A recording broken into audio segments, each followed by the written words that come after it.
Добар ден и добре дојдовте на мојот YouTube канал. Во денешното видео зборувам на една многу слична тема, како претходната тема која што ја правев во претходното видео, за себичен или нарцисоиден родител.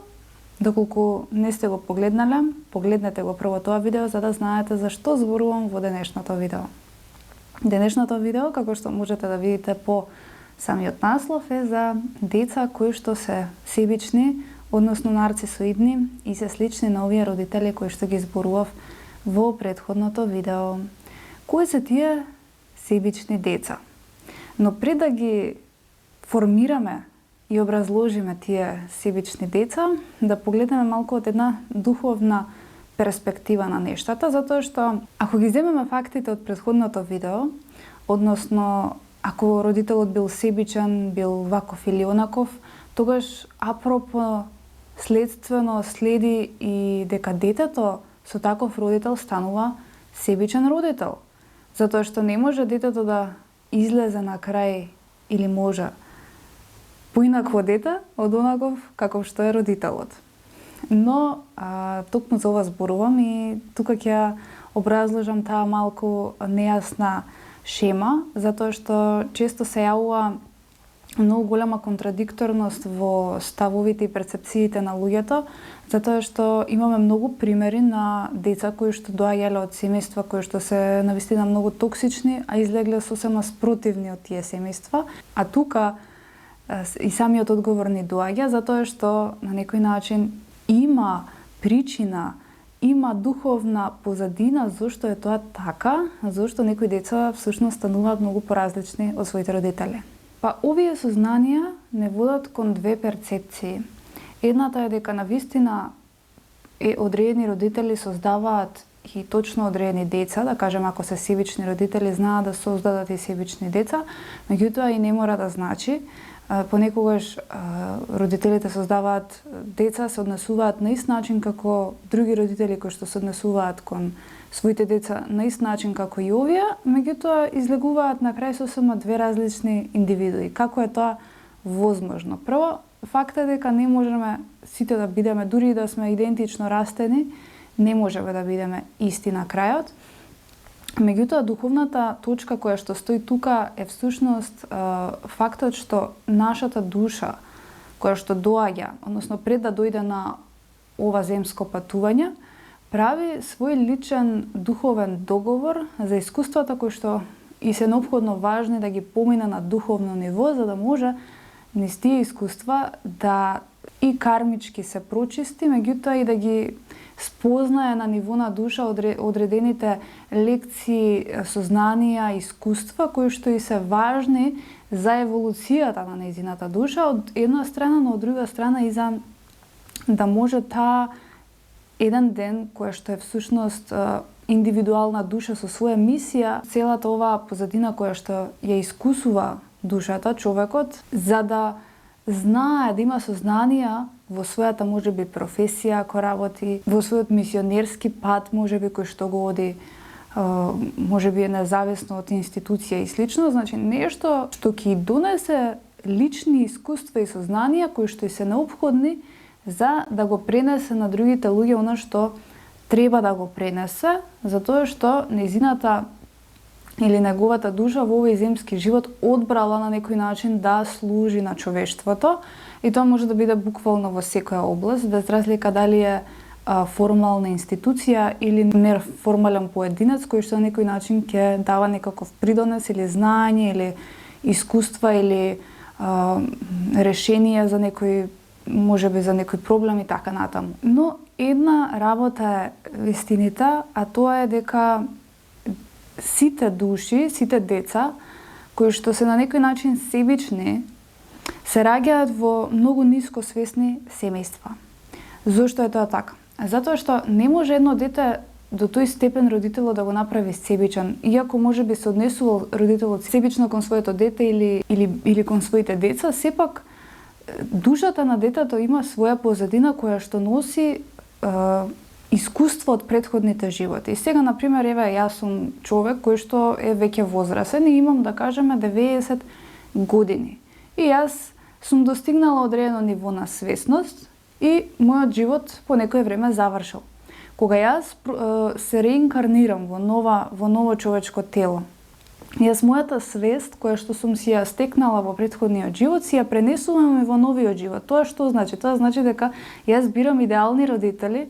кои што ќе ме воспитуваат, ќе се однесуваат кон мене онака како што сум била јас со моето ниво на свесност во претходниот живот. Меѓутоа ги добиваме од родителите оние дела кои што деломно ние сме ги правеле во или претходниот живот или историјата на нашите претходни животи, од една страна. Од друга страна, за да можам јас да го живеам тоа ниво на свесност, кога ќе пораснам, да кажеме, кога ќе станам веќе свесна за себе, јас морам да го имам тоа ниво на свесност кое што сум го достигнала од претходниот живот. Тоа значи дека добивам родители кои што имаат ниво на свесност горе-доле како моето, немаат тие врска со мене, со мојата душа, ама јас ги одбирам нив затоа што тоа е вибрацијско огледало на мојата внатрешност, на мојата вибрација, енергија, ниво на свесност. И затоа ние всушност доаѓаме кај одредени родители, затоа што горе-доле нивото на свесност е таа. Меѓутоа, она што е интересно е што никогаш децата не може да бидат идентично еднакво ниво на свесност со родителите. Значи, секогаш се раѓаат кај родители кои што имаат малку помало ниво на свесност од нив. Зошто? За да може родителите да бидат поттикнати самите на еволуцијски раст. Затоа, кога ќе кажам, децата се најголемите тригери кои што доаѓаат во животот на родителите, затоа што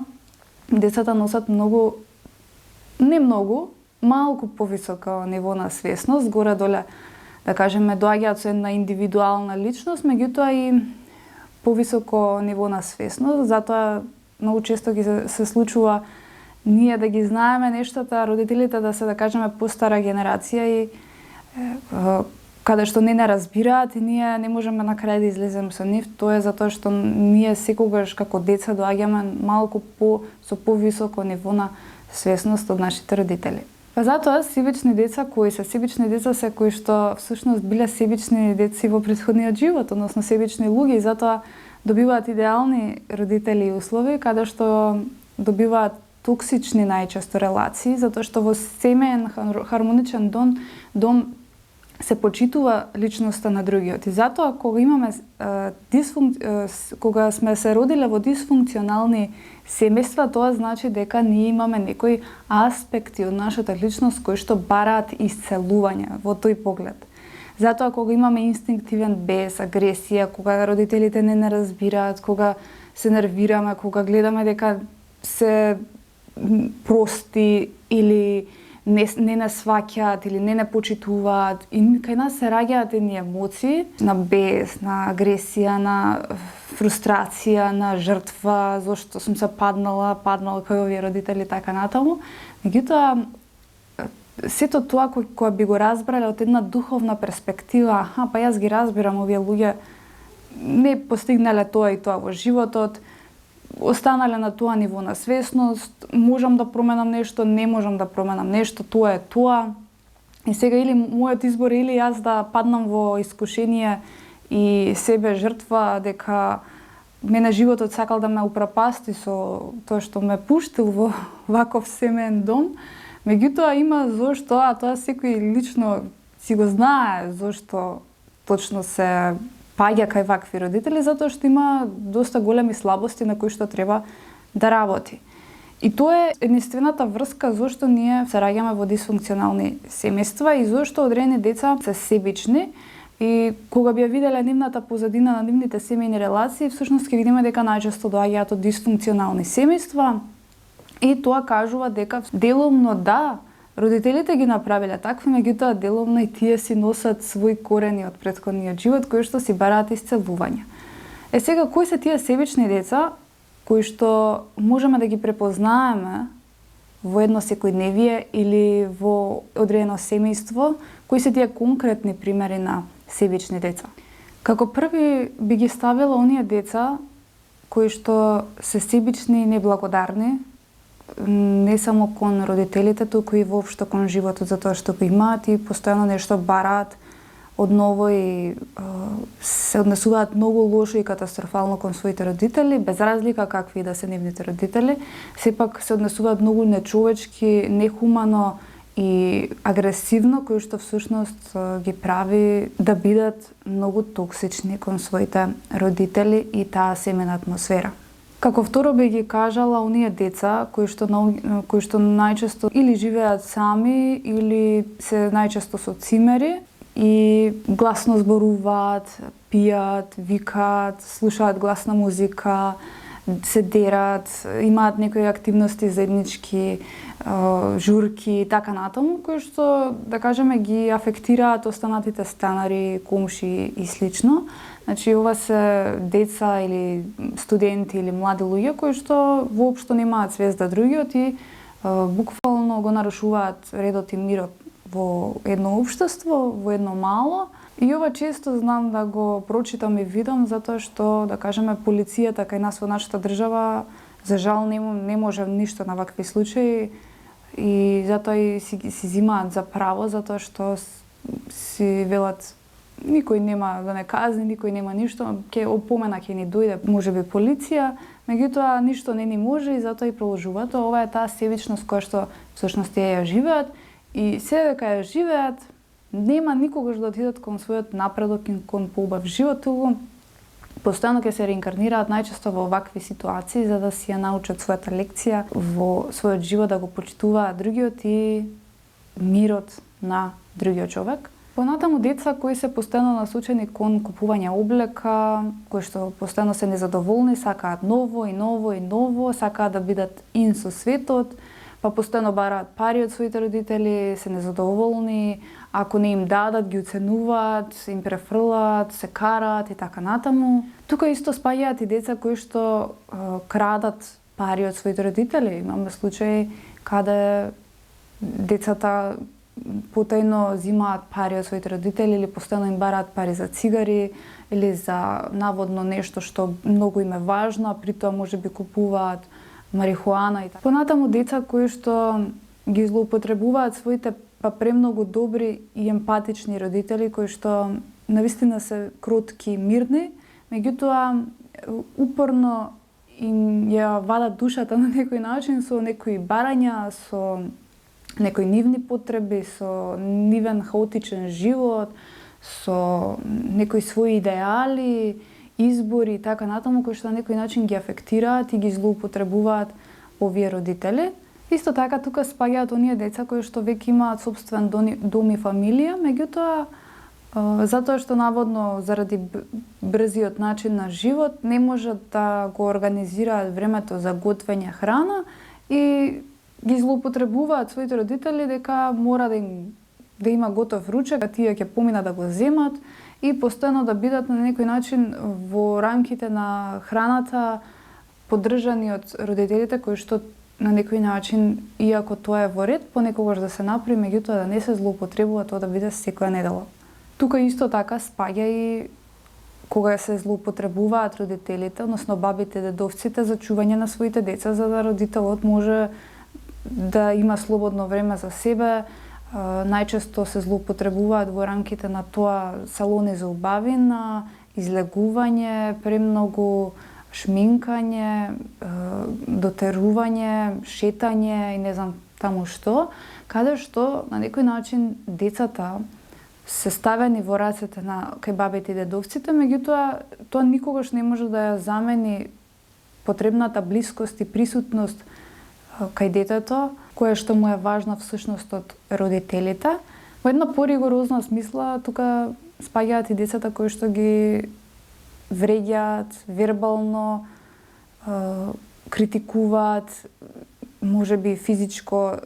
насилство, односно тепање кон своите родители, штипење, буткање, затоа што не се одвиваат нешто така како што они сакаат или нешто имаат барање или нешто се незадоволни и фрустрирани од својот живот, па сега таа фрустрација ја isfrлаат на своите родители. Понатаму тука спаѓаат и деца кои што наполниле веќе 28, 29 години, 30,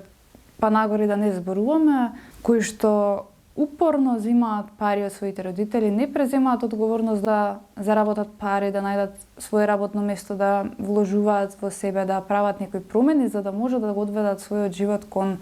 едно повисоко скалело, за да може да се осамосталат, да се преселат, да живеат сами, да ја преземат одговорноста за својот живот, туку целата одговорност ја префрлуваат на сопствените родители и наводно тие се криви зошто се наоѓа во оваа ситуација. Што не е дека не е точно. Точно е дека родителите не овозможуваат многу аспекти, не вложуваат во нивните таленти, меѓутоа, како што кажав и на почетокот, и талентите наши, кои што се треба да се развијат, всушност се дел од нашата развиеност од претходниот живот. Значи, колку ние сме вложиле во развивање на талентите во претходниот живот, толку ќе имаме можност да ни се развијат и како почеток во новите родители. Затоа, ако, например, вие денеска работите максимално во овој живот до развивање и реализирање на својата личност, вие следниот живот ќе се родите во многу поквалитетно семејство кое што ќе ви го возможи брзиот раст и развој на талентите кои што веќе сте го делумно достигнале од претходниот живот. Понатаму деца кои што чекаат се натацно од своите родители. И чистење, и перење, и готвење, и пари, и возење, и совет, и се што. Значи се чекам само од моите родители. А исто така тука спаѓаат и слични деца како овие, а тоа се деца кои што, например, се зависни од гејмање, од излегување во мало, од гледање премногу филмови или не знам, некои слични активности кои што на некој начин им го пополнуваат слободното време, наместо да работат и прават нешто конструктивно, за да својот живот го одведат кон подобра иднина и на сметка на ова, затоа што немаат ресурси и пари, тие на некој начин ги злоупотребуваат своите родители да им даваат пари, да им прават се за нив и најчесто тоа е пари за цигари или некои такви мини активности кои што на некој начин им се попат на активност во овие доминантни хобија кои што ги прават. Понатаму себични деца се деца кои се однесуваат многу лошо и деструктивно кон другите непознати луѓе. Пред некое време имав можност да се возам кај еден таксист кој што ми раскажа многу случки примери. Не беше од оние таксисти кои што замара, беше многу позитивен и многу свесен таксист, што е многу голема реткост кај нас. Ми раскажа интересни приказни, а ќе ви ги кажам и некои од нив, затоа што се идеален пример за ова видео, кој што ќе ви предочат дека без разлика на семејната позадина има сериозно многу лоши и деструктивни деца кои што се однесуваат катастрофално. Првиот пример е за еден дечко кој што влегол кај таксиста во кола и му се обратил: слушај, ајде молам брзо вози, зашто треба да стигнам, немам време, те молам не ми зборувај за некои твои глупости, кои што знаат таксистиве да зборуваат, само вози на таа и таа дестинација и не ме замарај, окей? И таксистов, бидејќи, како што кажав, малку посвесен човек, му кажал: ајде, излези надвор. Вториот пример беше, јас се фасцинирав кога ми го раскажуваше ова, за една девојка која што излегува од теретана, влегува кај таксистов во кола и седнува позади. И му вели: слушај, немам време, значи денов ми е хаос, јас идам од Сабајле, искучена сум од теретана, значи немам време буквално за ништо. Значи ти сврти го погледот на лево, јас ќе морам, зашто немам каде да отидам, ќе морам да сменам улошка тука во кола, затоа што ми е полна, значи те молам разбери ме. Значи ти само свртија главата, нема си се свртал позади, окей? Јас се фасцинирав на овој пример, меѓутоа ова е еден типичен пример на една прениска свест кај девојче, замислете кај девојче, кој што навистина не можев да не ја споделам со вас, да ви даде еден пример дека навистина постои сериозна патологија во свеста на нашиот народ, што значи ова е идеален пример кој што го дадов на едни себични нарцисоидни деца кои што не го интересираат другиот, туку само нивната замислена животна состојба, обврски, настани и слично. Меѓутоа, свеста кај овие индивидуи е на многу ниско ниво и за жал,